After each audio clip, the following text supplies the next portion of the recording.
The end of March Madness marks an unofficial beginning to NBA draft season, and you know what that means. Takes are absolutely flying. People are getting their eyes on this excellent 2026 NBA draft for the first time and watching college basketball with more depth than usual. So let's go over some fan and internet takes from Reddit and the rest of the basketball universe, take their temperature, and differentiate fact from fiction when it comes to this excellent draft class and all of the considerations around it. Does anyone else think that UConn was rightfully foul? This is referencing the big foul and free throw disparity in the national title game where Michigan beat UConn, and yeah, I agree. UConn was rightfully fouled, and this shouldn't be a surprise at all. UConn plays a very aggressive style of defense and always has under Dan Hurley. This year they were 308th in the country of around 360 teams in opponent free throw rate, and their best finish in the Dan Hurley era is 2024, that championship team, where they finished 135th in opponent free throw rate. Dan Hurley defenses are aggressive, they pressure, they play aggressive pick and roll coverages, and they often foul. The last time a UConn team finished in the top 100 for opponent free throw rate was Kevin Ollie's 2017 squad, which wasn't very good. And then on the other end, you have Michigan, one of the most dominant front courts in college basketball history. Ademara, Yaxel, Lendeborg, and Merez Johnson are all potential top 20 picks in the draft and are all monster foul drawers. And Michigan, despite their excellent size and talent and athleticism on defense, they're great playmakers, but they don't foul often. This year they were 14th in the country in opponent free throw rate, and again, UConn was 308th. That is a gigantic difference, and all three of Michigan's star bigs have free throw rates north of 40%. So it shouldn't be a surprise that a team like Michigan that relies on its inside game more than a team like UConn should be drawing more fouls. Maybe there's something with Dan Hurley and the rest not wanting to give him the benefit of the doubt, but I'm more willing to believe that this is a systemic issue with how UConn plays. They're aggressive, and that's going to lead more to fouls than a team like Michigan who can sit back a bit more and let their size and athleticism do the work. Would this mentality shared by Yaxel Lendeborg be more or less likely for you to draft a player in the lottery? And Yaxel was very honest and said he is not going to be a star at the next level. The feedback he got from scouts after entering the waters last year were more threes, more defensive versatility. He understands that he's going to play next to Shai Gilgeous-Alexander or someone like him at the next level and isn't going to need to score. And I think this is undeniably a positive. And yeah, maybe you want some higher upside players in the lottery, but I think upside doesn't just mean scoring, and we saw Yaxel be the most dominant player in college basketball outside of Cameron Boozer, second in the country in box plus minus, elite efficiency on solid usage, great passing numbers, low turnovers, steals, and blocks, and this was in a completely different role than what he did at UAB as his first and second years in college. And I'm inclined to believe Yaxel when he says this because we've seen proof of it. At UAB, Yaxel Lendeborg was a face-up, post-up oriented big who defended much more on the interior, kind of as a 4-5 hybrid. And at Michigan, he often played the 3 on the wing despite having legit forward size, and he took way more off the catch and off the dribble threes. We saw his playmaking expand in the pick and roll, and he didn't take as many contested shots because that just wasn't his role. And on defense, he guarded the perimeter more, he switched more, and I think the fact that he showed that he can change and fit next to other stars. And on Michigan, he played next to multiple elite players in college basketball, and at the next level, he's going to be playing next to elite players. So I think Yaxel, despite being an older prospect who undeniably have higher bust rates than young prospects in the lottery, but the world of basketball is changing with NIL money influencing decisions, and I think players like Yaxel Lendeborg, who broke out early on in their career and just took an untraditional path to where they got, shouldn't be ignored for their dominance. So yeah, I think this mentality, for as honest or maybe not media trained as Lendeborg is at times, is going to help him down the line. I don't get the Braylon Mullins hype. I just don't. And if you were only watching the end of the tournament, I can kind of understand this. Braylon Mullins, 6'5", 6'6" off-ball shooter who wasn't making shots, only 4 for 17 from the floor in the title game and 3 for 10 from 3. He shot 33.5% from 3, but even though Mullins was not hitting threes, he showed how he can impact the game in ways other than scoring, and when I'm looking at shooters translating to the next level, that's key.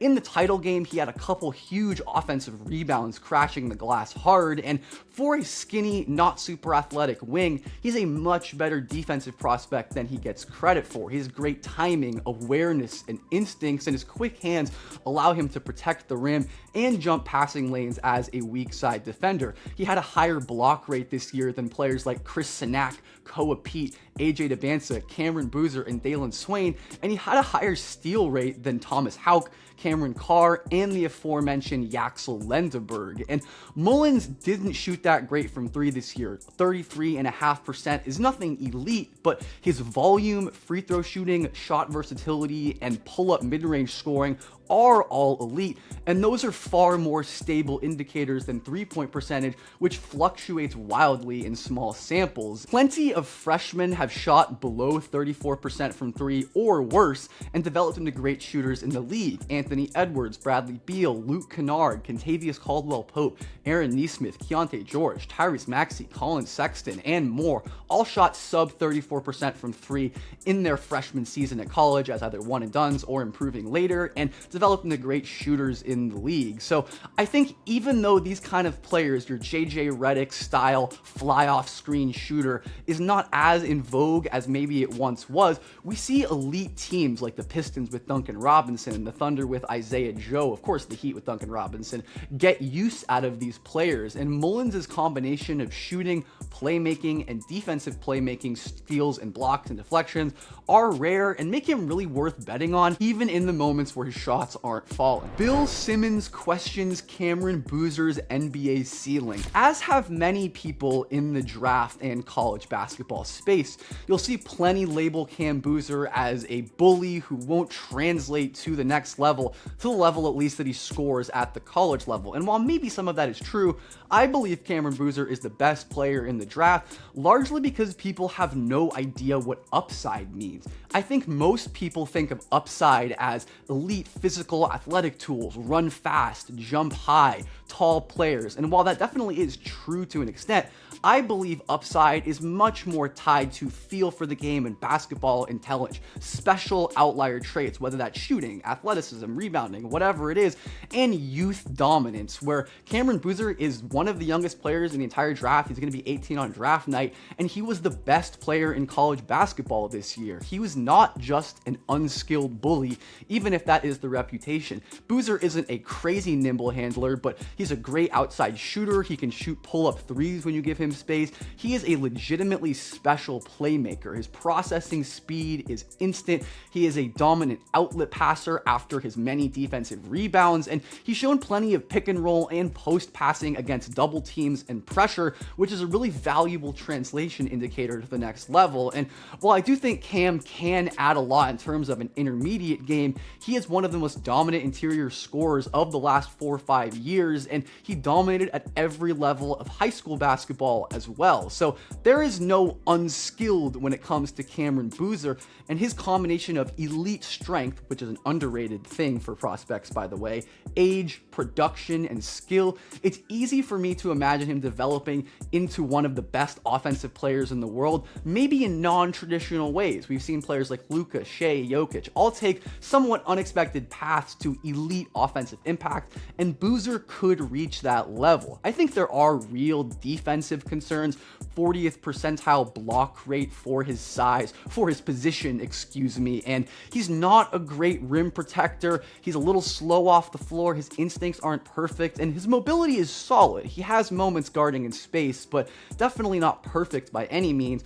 I do think offenses in the playoffs in the NBA can exploit Cam in space and potentially underneath the basket, but his size and smart positioning and quick hands to me are enough for him to at least be solid. And as we intuitively know as basketball fans, individual offense generally outweighs individual defense, and players like Cam Boozer, who I think have the ceiling to be the best offensive player in the league at times, or at least a top 5-ish offensive player in the league, are worth betting on even with real defensive concerns. So his ceiling is enormous, and people are getting this so wrong. Some NBA teams now have Darius Acuff Jr. rated over Darryn Peterson, and talking about things that people are getting wrong, and who knows with these anonymous reports what is true and what is not, but we've seen plenty of Acuff love this cycle, and it's for good reason. He's one of the best offensive freshman point guards we've seen in years in terms of a production standpoint,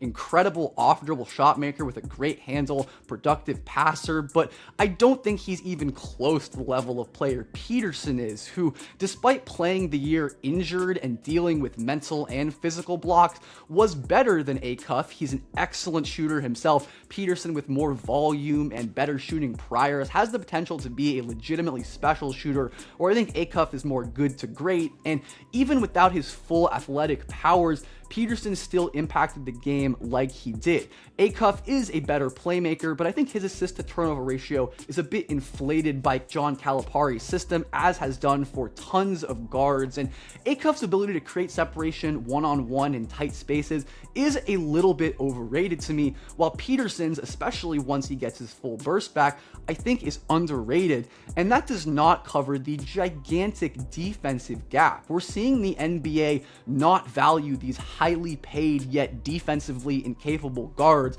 like Trae Young, Ja Morant, etc. And I think Acuff is very likely to fall into that bucket. I don't guarantee he's going to reach that level on offense. He definitely has that ceiling, but I think Acuff profiles as the worst defensive player in the class. He's going to measure around 6'1" without shoes, with a solid wingspan. His effort level on and off the ball are both very poor. He doesn't get steals or blocks, which historically are big statistical red flags, and you never see him making effort plays, getting over screens, blowing up passing lanes, and it is just very easy to exploit him on defense. I could totally imagine playoff offenses hunting him relentlessly, and you'd have to build a team really thoughtfully around him, whereas Peterson has elite defensive potential, incredible shot blocker for a guard with wing size, great lateral mobility, instincts, can definitely improve his strength and on-ball defense, but there is two-way potential with Peterson that does not exist with Acuff. The only reason, in my eyes, to prefer Darius Acuff over Darryn Peterson is if there were some long-term medical red flags with Peterson, which people like us on the outside are probably not going to know. So yeah, maybe some teams would have Darius Acuff over Darryn Peterson, but that is going to be looked back on in years as a pretty catastrophic decision, maybe similarly to how we look back at Trae traded for Luka.